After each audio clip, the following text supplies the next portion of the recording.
the SLV. So that is why it has come ASLV, that is Augmented Satellite Launch Vehicle. I don't want to go into the details. So by adding 2 more strap-ons for the SLV vehicle, they wanted to increase the capacity to 150 kg. Okay, that was the second generation flight.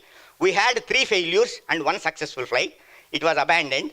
Then they have developed the PSLV, which is the workhorse of ISRO right now. You are seeing so many news recently, because nowadays, for the last 6 months, continuously we are having launches each month.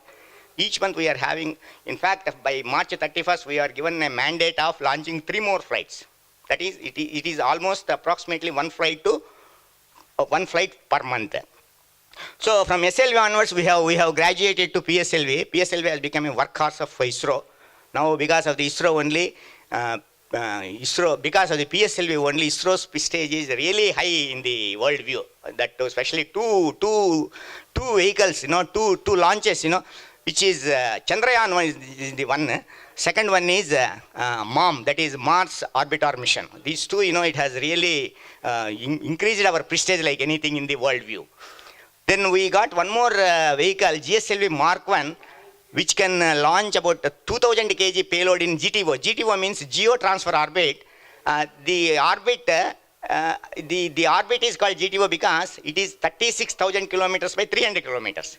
So once they put the satellite there, they will send into geosynchronous orbit, which is 36,000 kilometers. Then we are developing another flight, which is called Mark 2, which can launch around 4-ton weight to GTO.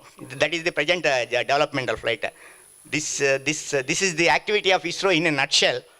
And of course, people are not coming to ISRO because they are comparing the facilities and opportunities with IT industry, because they are joining and they are simply quitting.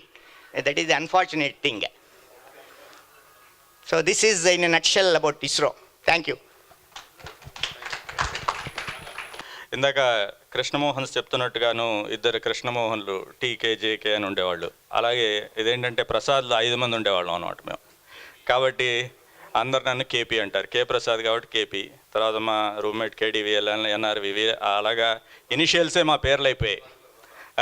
Rajendra sir, అలాగే మా ఇనిషియల్సే మా పేర్లు అయిపోయాయి అనమాట. అంతేగాని అందరికీ ఇప్పటికి కూడా నేను అనంతపురం వాళ్ళకి కేపీ అంటేనే అర్థమవుతుంది, కానీ ప్రసాద్ అంటే ఎవరికి అర్థం అవ్వదు. ఓకే, అలాగా. Yeah, that is correct. తర్వాత నేను ఇంజనీరింగ్ అయిపోయిన తర్వాత, బీటెక్ అయిపోయిన తర్వాత ఎంటెక్ తిరుపతిలో చేరాను. అప్పుడు మేము 10 మంది ఉండేవాళ్ళం. ఓబీవీఎస్డి, ఆర్ఎస్వి, సుబ్బన్న, ఇలాగ మేము 10 మంది.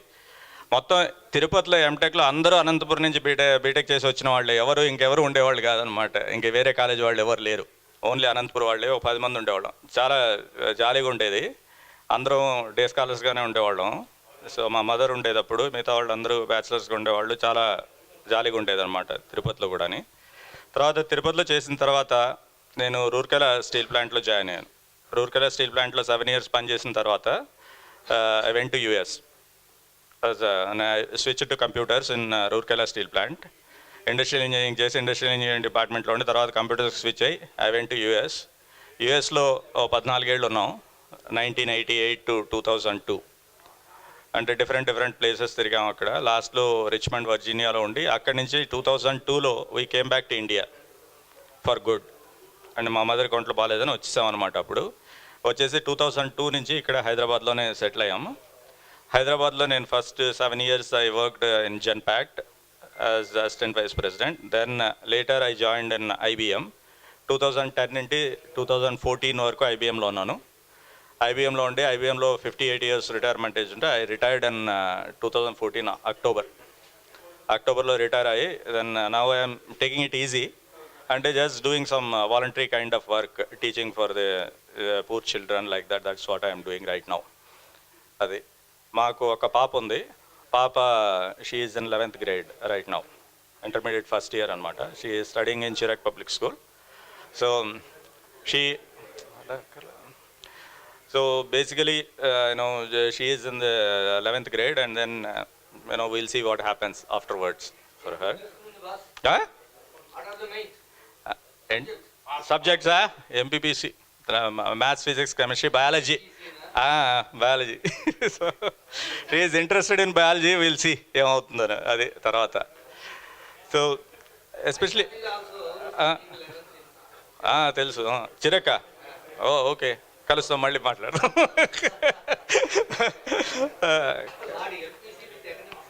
Okay okay, will talk. So అదనమాట.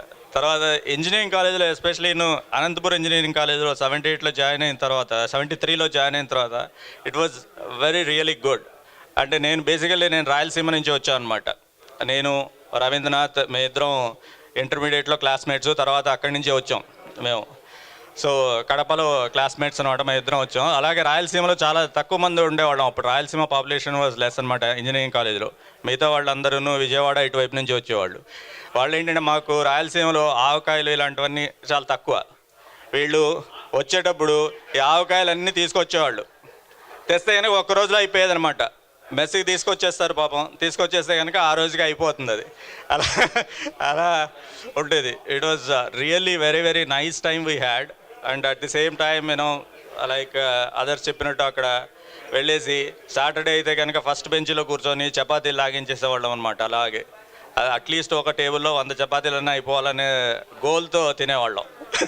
అందులో మా రూమ్మేట్ కేడివేలం ప్రసాద్ ఇంకంతే, చపాతీలు తింటూనే ఉంటాడు, అతను వదిలిపెట్టాడు. Unfortunately today he is not here.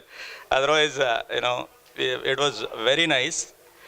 And ankle surgery అయింది, అందుకోసం రాలేదు. ఇంకోటి ఏంటంటే ఎస్పెషలీ చాలా ఎంజాయ్ చేసింది అక్కడ మాకు ఎదురుగా ఉమామహేశ్వరరావు అని ఒక ప్రొఫెసర్ ఉండేవారు. ఉమామహేశ్వరరావు, ఆయనకి ద్రాక్ష తోట ఉండేది. వెళ్తే పాపం స్టూడెంట్స్ అంటే చాలా ఇష్టం ఆయనకి. అన్నీ తీసుకెళ్ళి ఇదిగోండి ఈ గుత్తులో ఇది ఒకటి నోట్లో వేసుకుంటాడు, తింటాడు. ఇది చాలా తీగ ఉందండి, తినండి అంటాడు అనమాట. అలాగా అన్నీ ఫ్రీగా ఇచ్చేవాడు. తర్వాత లాస్ట్లో సార్ ఎంత ఇవ్వాలంటే పోండి, డబ్బులు ఏమో అక్కర్లేదు, పోండి హాయిగా తినేసి వెళ్ళిపోండి అంటాడు అనమాట. అలాగే ఇంకొకటి ఏంటంటే మెయిన్ థింగ్ ఆయనలో ఉన్న గొప్పతనం, ఆయన జీప్ వేసుకొని వచ్చేవాడు. ఆటోమొబైల్ వాళ్ళకి అందరికీ ఆయన ఇది ఇప్పించాడు, డ్రైవింగ్ లైసెన్స్ ఇప్పించాడు అప్పట్లో. అప్పుడు వెంకటస్వామి అని ఒకతను ఉండేవాడు అనమాట, పొట్టిగా ఉండేవాడు. అతను డ్రైవింగ్ టెస్ట్కి తీసుకెళ్ళి గోడకు గుద్దేశాడు. ఓకే, సో ఆయన ఏమాత్రం సీరియస్ తీసుకోకుండా don't worry, my jeep had a small kiss, that's it, don't worry about this అనేవాడు అనమాట. So he was really great. He did not even bother about the damage which has happened. So really we had enjoyed, and then really thankful to Shakadri, V. Ravindranath and all those people, G. Ravindranath, for organizing this one. Really we'll have some more meetings like this, at least, maybe in some other places like people were telling in Vijayawada and all. Prabhakara unnadu Vijayawada, Varaprasad unnadu, villandaru kalisi Vijayawada gaani ekkadaina gaani we'll meet again. Again, ma Mrs. Sochi, she is a yoga teacher. Okay, she is practicing yoga and she teaches yoga. Okay, so thank you. Thanks for giving me this opportunity. Thank you.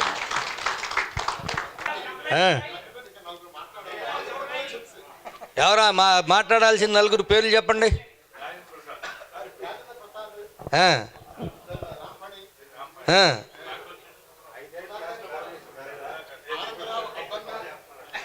అందరు రండి ఇక్కడికి, అందరు రండి ఇక్కడికి, మాట్లాడాల్సిన వాళ్ళు అందరూ ఇక్కడికి రండి.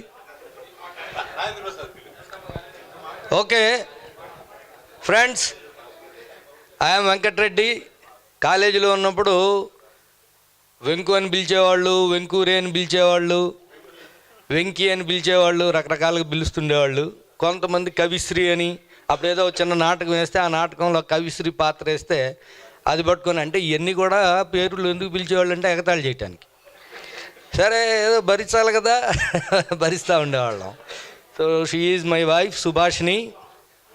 So I'm blessed with 2 sons. They are into their 11th standard. One fellow is studying in Meridian Banjara Hills and the other fellow is studying in Chirac. ఒకడేమో కామర్స్ స్ట్రీమ్లోకి వెళ్ళాడు, ఇంకొకడేమో బలవంతం అంటే నేనేం చేయలేదు, వాడు ఎందుకో మళ్ళీ ఎంపీసీకి మార్చుకున్నాడు, వాడు కామర్స్ అని. సో వాళ్ళు ఏమవుతారో మనకు తెలియదు. నేను కూడా కాలేజీలో చేరినప్పుడు, అంటే హై స్కూల్లో చదువుకునేటప్పుడు ఏదో మామూలుగా చదువుకున్నాం అంతేగాని ఏదో సీరియస్గా చదవాలి, ఏదో బాగా చదువు రావాలి, ఇవన్నీ మా నాన్న ఏం చెప్పేవాడంటే, అయ్యా నీకు ఫస్ట్ క్లాస్ వస్తే చదువుకుంటావు, లేకపోతే వ్యవసాయం చేసుకోవాలని చెప్తుండేవాడు. మంచిదే అనుకున్నాను నేను. సరే, తర్వాత ఇంటర్మీడియట్లో ఎంపీసీ తీసుకుంటానంటే ఆయన బైపీసీ తీసుకోమన్నాడు. అయితే నేను వ్యవసాయానికి రెడీ అన్నా. అనేటప్పటికి వద్దులే అయితే ఎంపీసీలో చేరన్నాడు. అప్పుడు ఎట్ట చదివామో ఏం చదివామో ఏమో తెలియదు, ఏదో మార్కులు వస్తుండేవి. సరే, ఆ తర్వాత ఇంజనీరింగ్లో చేరిన తర్వాత కూడా కాసేపు సినిమాలకు పోవటం, కాసేపు ప్యాకెట్ ఆడుకోవటం, కాసేపు చెట్ల కింద కూర్చొని మాట్లాడుకోవటం, ఆ ఎస్బీఐ కాలనీకి వెళ్ళి అంతసేపటికి బజ్జీలు వాడేస్తుంటే వేసినట్టు తింటాం, ఈ కార్యక్రమాలు నడుస్తుండేవి.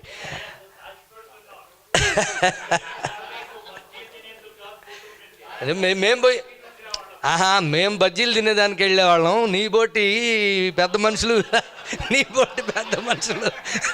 రౌండ్లు కొట్టడానికి వెళ్తుండేవాళ్ళు.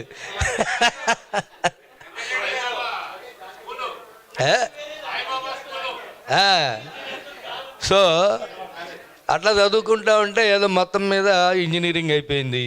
ఆ ఇంజనీరింగ్ అయిపోయేటప్పుడు లేదు లేదు లేదు లేదు ఎందుకంటే మేము అక్కడ బజ్జీలు కూర్చొని తింటుంటే మీరు చక్కర్లు కొట్టి వచ్చేటప్పటికి బజ్జీలు అయిపోగానే మీరు అందరూ ఆమె తాగాదా పెట్టుకునేవాళ్ళు. మీరు మర్చిపోయారులే మీరు మర్చిపోయారులే లేదు.